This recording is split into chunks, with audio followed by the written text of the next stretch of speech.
Any of you know what this is? What's this? Yeah, do you have an Etch-A-Sketch? Yeah. Do you know how to use one?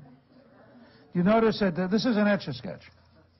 Now, it was a little hard to believe, but this morning, the most honest person in the Romney campaign, his communications director, was asked a question about, was the governor going too far to the right for the general election?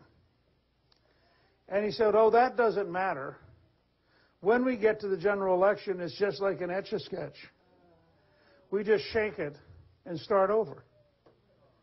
Now, given everybody's fears about Governor Romney's flip-flops, to have his communications director say publicly to all of us, if we're dumb enough to nominate him, we should expect that by the acceptance speech, he'll move back to the left, triggers everything people are worried about.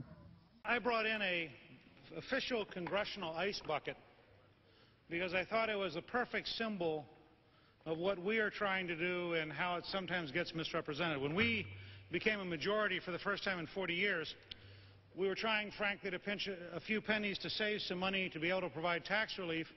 And as we looked around at things that we might not need to be doing, we discovered that ice buckets were being delivered every morning to every office. And we were under the impression that refrigerators had now been invented and were available, and that, in fact, it turned out every office had refrigerators, and virtually every staff member knew how to get ice out of the refrigerator.